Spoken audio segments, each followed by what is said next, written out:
अंशुमान सिंह जी सिर्फ देवी सिंह जी भाटी के पोते ही नहीं बल्कि पूरी कोलायत के दुलारे भी हैं और उन्होंने गांव गांव डानी डानी जाकर सबके दुख सुख साझे किए हैं। अंशुमान सिंह जी पूरे कोलायत को अपने परिवार की तरह मानते हैं और यही वजह है कि कोलायत की जनता भी अंशुमान जी को दिल जान से चाहती है। मुझे पूरी उम्मीद है, पूरा भरोसा है कि इस चुनाव में कोलायत की जनता अंशुमान सिंह जी को भारी मतों से विजयी बनाएगी। आज पिछले 43 वर्षों से जिस तरह से देवी सिंह जी भाटी ने कोलायत की जनता की सेवा की है, मुझे उम्मीद है निश्चित रूप से कोलायत की जनता उनकी सेवाओं का फल उनके पौत्र अंशुमान सिंह भाटी को यहाँ से विजयी बनाकर देगी। कह रही है मगरे की माटी, विजय भव अंशुमान भाटी।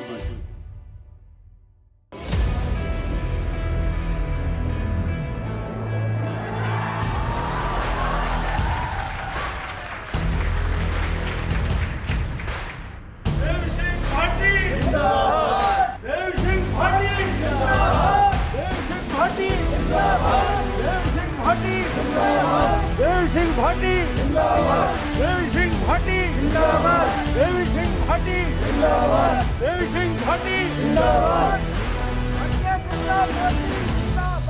जिंदाबाद जिंदाबाद जिंदाबाद।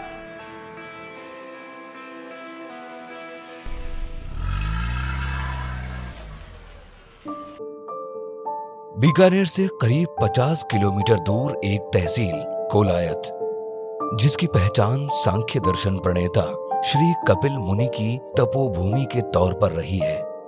इसी कोलायत तहसील से साल 1980 में देवी सिंह भाटी की सियासत में एंट्री होती है।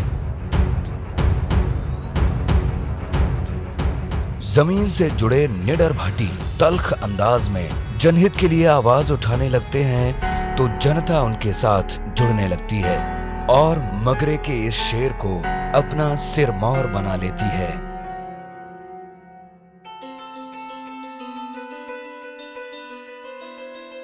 इसके बाद तो देवी सिंह ने आवाम के दिलों में ऐसी जगह बनाई कि 35 बरसों तक जीतते चले गए। पब्लिक ने उन्हें साल 1980 में जनता पार्टी से, 1985 में जनता दल से, 1990 में एक और बार जनता दल से, साल 1993 में भारतीय जनता पार्टी से, साल 1998 में फिर से बीजेपी से, साल 2003 में सामाजिक न्याय मंच से और साल 2008 में एक बार फिर भाजपा से विजयी बनाया। इस तरह वो लगातार 7 बार विधायक चुने गए।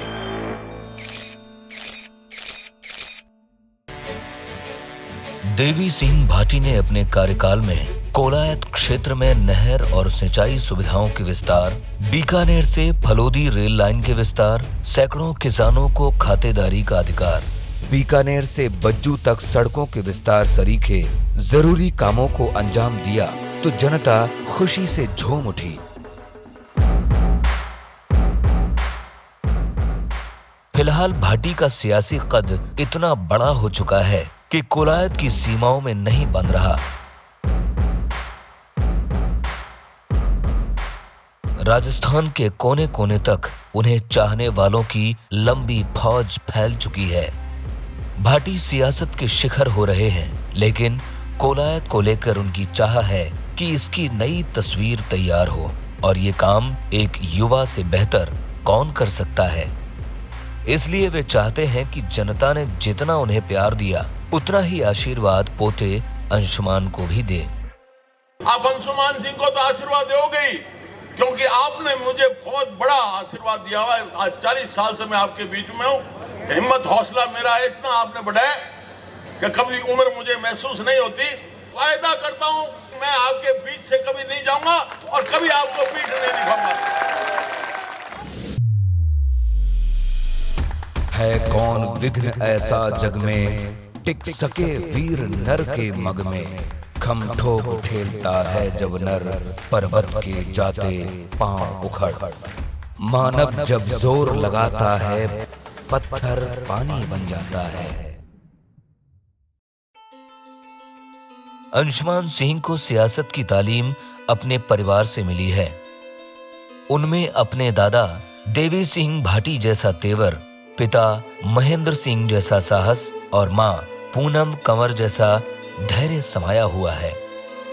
जनता के लिए समर्पण का भाव तो उनके खून में है ही।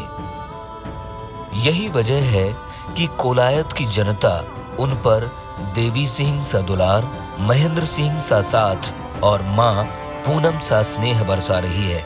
खुद को बहुत ही भाग्यशाली मानता हूँ। कोलायत की जनता और बीकानेर की जनता मुझे खूब लाड कोट से प्यार से नवाजती आई है। 2013 के बाद बीकानेर में लगातार कोलायत की जनता के बीच में रहा हूँ। उनके हर सुख दुख के अंदर मैं उनके बीच गया हूँ। कोलायत की जनता और मेरे दादो साहब जो भी मुझे अपनी गाइडेंस देंगे, जो भी मुझे राय देंगे, जो भी मार्गदर्शन देंगे, उसी के मैं लेके आगे चलूँगा। कोलायत की जनता ये तय कर चुकी है कि वो अब अंशुमान सिंह के साथ खड़ी होगी। उनके नामांकन रैली में उमड़ी भीड़ इस बात की तस्दीक करती है। तस्वीरें बयां कर रही हैं कि कह रही मगरे की माटी इस बार हो अंशुमान भाटी। अब जब कोलायत की पूरी जनता अंशुमान सिंह के साथ खड़ी है तो इससे कोई फर्क नहीं पड़ता कि सामने कौन है। इस सरकार के अंदर तो युवा बिल्कुल हताश हो गए थे, तो इस युवाओं में बहुत बड़ी उमंग जगी है और युवाओं को नए नए अवसर, नए नए रास्ते मिलेंगे। उनकी जीत से युवाओं के लिए अवसर खुलेंगे और युवा जो लोग हैं, युवा वर्ग है, वो यही चाहते हैं कि बीजेपी आए। इनकी सोच जो है बहुत 36 कौमों को लेकर साथ चलने की है, इसलिए इनका जीतना बहुत जरूरी है। फिलहाल श्री कोलायत में जनता सियासतदानों के सितम से त्रस्त है। परेशान पब्लिक कह रही है कोलायत में विकास नहीं, व्यापार हुआ है। अवैध खनन, भूमाफियाओं का डर, नशीले पदार्थों की तस्करी और अवैध वसूली ने जीना मुहाल कर रखा है। कोलायत बदलाव की राह देख रही है। भूमाफिया अनाप शनाप है और यहाँ खनन हो रहा है। नजदीक गांव की ओल्टी है, ओल्टी के पैसे अब कितने होते हैं कितने नहीं होते, लेकिन यहाँ 5-5 हज़ार रुपये गाड़ी के रसीदें कटती है। सब लोग दुखी है। 50 वर्ष से किसान खेती कर रहे थे, अराजी राज में उनको उठा के वहाँ भी फाइल फिट कर दी है और विकास नहीं, भ्रष्टाचार हुआ है रॉयल्टी में, अवैध खनन में, और वही बजरी जो आम आदमी को बहुत महंगी पड़ रही है। श्री कोलायत की सियासी समीकरण की बात करें तो यहाँ से अंशुमान के पास कमल की छाप है तो भंवर सिंह को हाथ का साथ मिला है। भले ही दोनों उम्मीदवार राजपूत हों, मगर जनता की राय दोनों के लिए जुदा है। इस क्षेत्र में जाट, बिश्नोई, ब्राह्मण, राजपूत, मेघवालों की तगड़ी जातीय समीकरण है। जाट, बिश्नोई कांग्रेस प्रत्याशी से नाराज हैं, तो अंशुमान से उम्मीदें लगाए बैठे हैं। अब अर्जुन राम से सुलह के बाद मेघवाल वोटर्स भी देवी सिंह भाटी के परिवार के साथ खड़े हो गए हैं।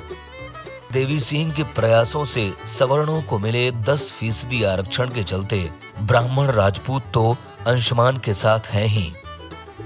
अब जब जाट, बिश्नोई, ब्राह्मण, राजपूत और मेघवाल समेत 36 कौम की जनता देवी सिंह और उनके पोते अंशुमान सिंह के साथ है, तो आप अंदाजा लगा सकते हैं कि चुनावी समर में किसके पास विजय पताका होगी। कहा जाता है कि कपिल सरोवर का पानी हिलने के बाद ही कोलायत का मौसम बदलता है और अब कोलायत का कलेवर बदलने का समय आ चुका है।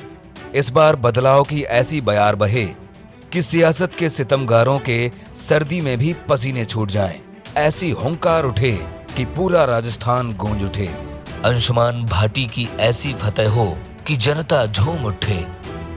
आइए और तोड़ डालिए कुराज का ये कुचक्र और बाहें खोलकर सबका साथ, सबका विकास वाले स्वराज का स्वागत कीजिए, क्योंकि इस बार मैदान जंग में अपना युवा साथी अंशुमान सिंह भाटी है।